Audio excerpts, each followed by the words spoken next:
यह कहानी एक ऐसी खौफनाक सच्चाई पर आधारित है जिसे कई संस्कृतियों में मिमिक या छल्लावा कहा जाता है।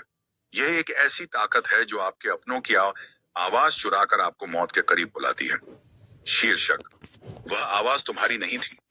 रात के सन्नाटे में अक्सर हम उन आवाजों पर यकीन कर लेते हैं जो हमारे कानों को सुकून देती हैं। लेकिन क्या होगा अगर वह आवाज किसी ऐसे की हो जो घर में है ही नहीं। शहर से दूर एक पुराने घर में एक नौजवान अकेला था। रात का सन्नाटा इतना गहरा था कि घड़ी की टिक टिक भी हथौड़े की तरह सुनाई दे रही थी।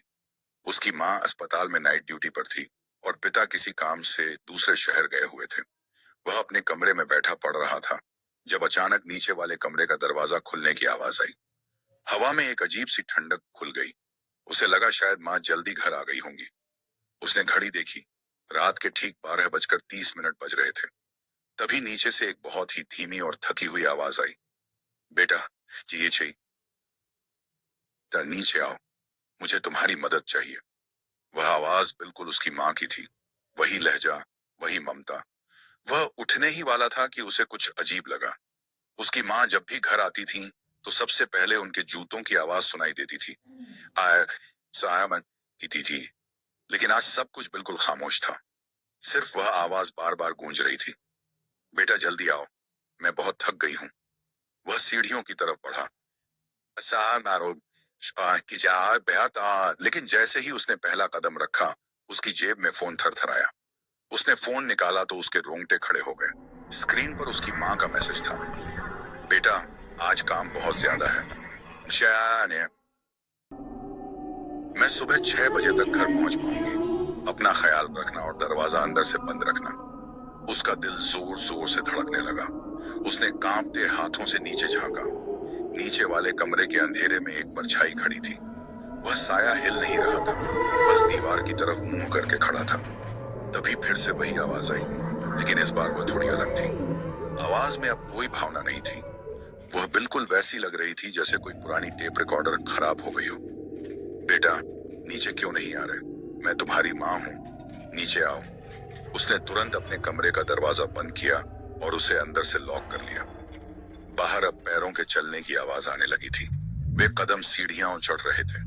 एक एक कदम भारी और गीला महसूस हो रहा था, जैसे कोई कीचड़ में चलकर ऊपर आ रहा हो।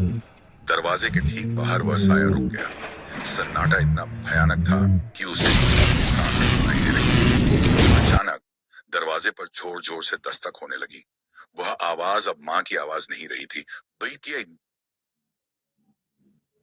बल्कि वह चीखने जैसी लगने लगी थी। दरवाजा खोलो, मुझे अंदर आने दो, दरवाजा खोलो। वह लड़का कमरे के कोने में दुबक गया। उसने अपने कान बंद कर लिए, लेकिन वह आवाज उसके दिमाग के अंदर गूंज रही थी। धीरे धीरे वह आवाज बदलने लगी। वह कभी उसकी माँ की लगती, कभी उसके पिता की, और कभी किसी ऐसे जानवर की जिसे उसने पहले कभी नहीं सुना था। पूरी रात वह दहशत में रहा। जब सुबह की पहली किरण खिड़की से अंदर आई, वो वो देखी, शांत हो गया। जब असली माँ घर पहुंची और उन्होंने उसे कमरे से बाहर निकाला, तो दरवाजे के बाहर जो नजारा था उसे देखकर दोनों की चीख निकल गई। दरवाजे की लकड़ी पर नाखूनों के गहरे निशान थे, जैसे कोई उसे फाड़कर अंदर घुसना चाहता हो। और फर्श पर मिट्टी के साथ कुछ अजीब से पंजों के निशान थे, जो किसी इंसान के तो बिल्कुल नहीं थे। आज भी जब वह रात को अकेला होता है और उसे अपना कोई नाम लेकर पुकारता है, तो वह जवाब नहीं देता। वह बस खामोश रहता है, क्योंकि उसे पता है कि हर वह आवाज जो हमें अपनी लगती है, वह हमारी भलाई नहीं चाहती। कुछ साए सिर्फ पुकारते नहीं हैं, वे आपका इंतजार करते हैं।